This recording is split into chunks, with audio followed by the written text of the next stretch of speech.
Hello YouTube, and welcome to my essential tips and tricks guide for Tarkov. This guide is aimed at levels 1 to 20, but there may be some things in here that are relevant or useful for all levels. This game is extremely complex, as you may have already found out, and this guide will give you some pointers in those early levels to make your life easier. I'm only level 25 myself, but I've learned a lot in the 2 weeks that I've been playing this game. Keep your eyes out for the next installment of this video discussing levels 21 to 50. Here are timestamps if you want to skip ahead in the video to the exact section that you need. The basics.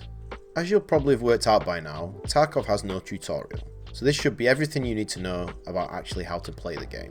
You have an amount of money in the game that will be split into 3 currencies: rubles, euros, and dollars. This currency will be used to buy the items from traders. You'll start with only rubles, and only some of the traders will be unlocked. The traders will have quests for you to complete. These will give you experience, items, and trader reputation. The traders have different levels, and as you level up, you'll get access to new quests and more items. As well as the traders, there is a flea market. This market is where you can buy and sell items with other players, and you will gain access to this at level 5. You can enter the game as your PMC, which is your main character, or as a scav, where you'll be given a random loadout and get to control one of the NPCs for a raid. You can control a scav every 20 minutes. Scav runs are essential for making money in the early game. To enter a raid, you choose a map and you'll have a choice of which time you want to enter. These are 12 hours apart and mostly day or night. When you enter the raid, you will have 35 minutes to reach an extraction point, which will be listed in the top right as you enter the raid, or can be accessed by hitting the letter O twice. If you reach the extraction point, you'll keep everything you have on you, including the random loadout you started with if you were a scav. A PMC also has a secure container that is 4x4 if you have the standard version of the game, and can be made bigger by upgrading to another version of the game, or can be upgraded with in-game currency later in the game. Everything that is placed in the secure container will be retained at the end of a raid, if you live or die. Secure containers become really useful at placing high tier loot in when you come across it, but sometimes that loot might be too big for your secure container. Check out my upcoming video on whether the Edge of Darkness edition upgrade is actually worth it. An upgrade to your secure container is one of the benefits. Unlike a PMC run, a scav run will start at a random time within a raid, and you will also start at a random place on the map. This could be advantageous at times when you spawn maybe later in a raid, when all of the actions kind of happened, maybe there's some loot still hanging around, but generally there's some good looting to be had, and maybe you can catch a PMC with lots of good gear on him.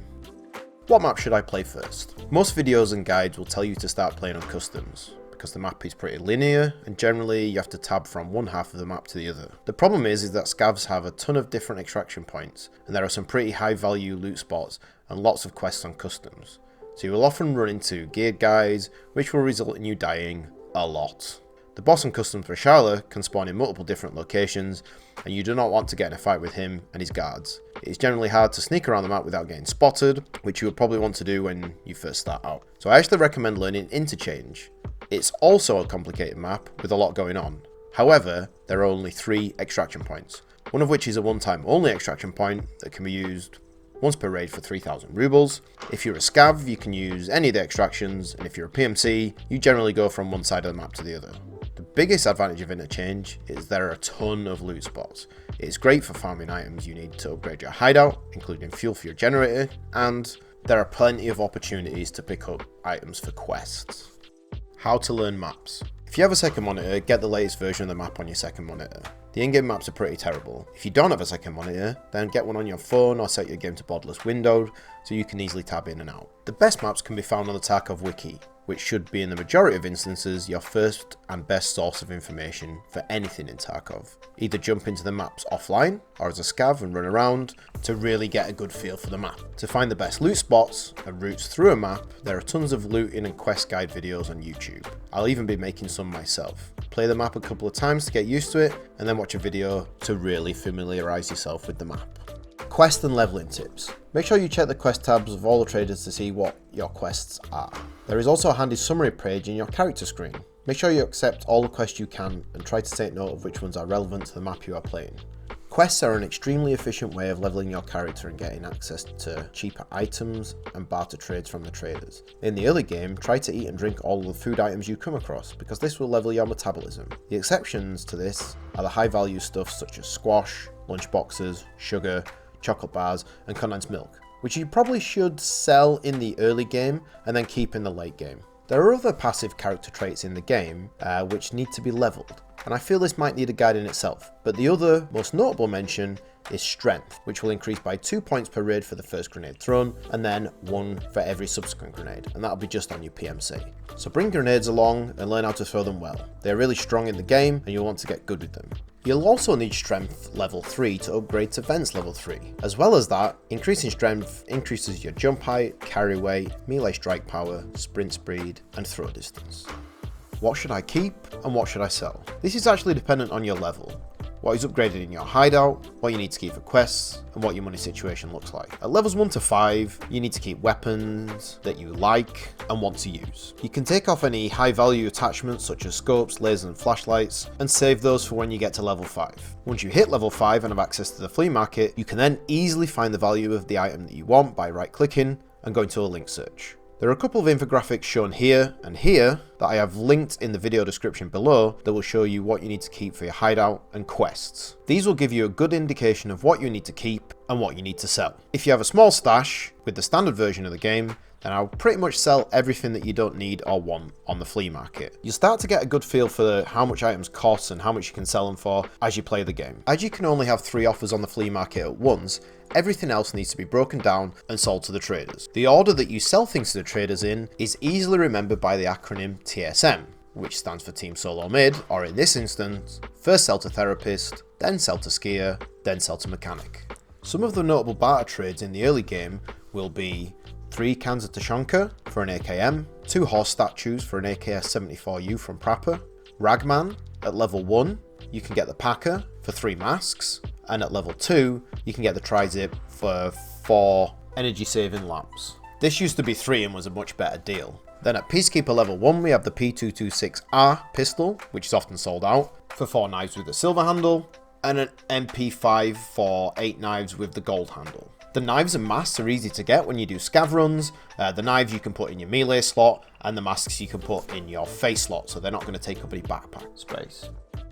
Inventory management. If you have the standard edition, then your inventory will get pretty messy pretty quickly. The best tip I can give you is that you should put all the unessential things that you want to keep at the bottom of your inventory. Your backpacks, rigs, weapons and meds can be kept above that, and you should leave as much space as you can at the top of your inventory. As you progress through the game, you'll be able to upgrade your stash size from the hideout, and you'll be able to purchase storage containers to keep items in. These will be essential later in the game when you have preferred weapons and loadouts, or you look some gear that you want to keep. I recommend buying an ammo box as soon as you can, and we'll discuss in the next section what ammo you should be keeping and what you should sell. Another good storage container is the Lucky Scav Junk Box. To keep all your hideout items in, they're approximately 1.4 million rubles. It will feel painful to spend all that money on a storage container, but keeping all those items will help you out in the long run. What ammo should I use? So this is an easy ammo chart created by Reddit user Sunmachine that I use to determine what ammo to use. It lists the best budget and best full priced ammo to use. Put a link in the description down below. The ammo in Tarkov is complicated. It has armor penetration value and it has damage value, as well as a ton of other values. This chart should keep you on the straight and narrow early in the game as you're still learning. Controls.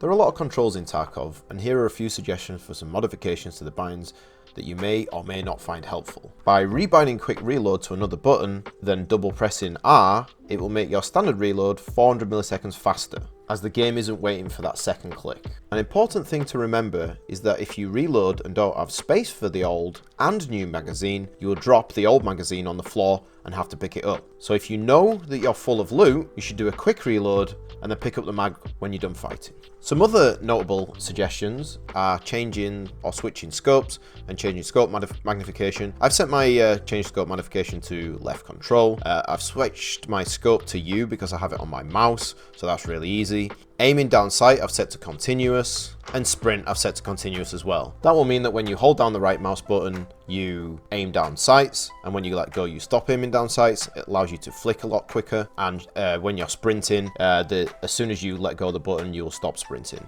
So that's really useful. That's it for now.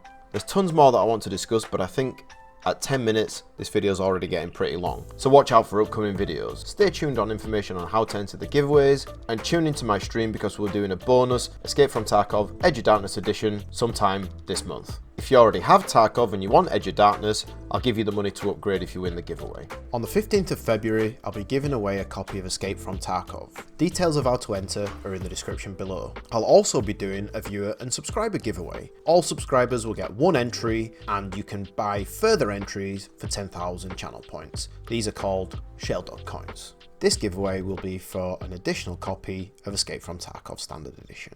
If you like what you saw and you'd like to get involved, I stream daily on Twitch, www.twitch.tv/Shalesy. Also, if you like this video, then please leave me a like and subscribe. It really helps me out. And don't forget to hit that bell icon if you subscribe to make sure that you get notifications when I release new videos. If there's anything specific you'd like to see in a video, then please leave a comment in the comment section below. Until next time, Sheldog out.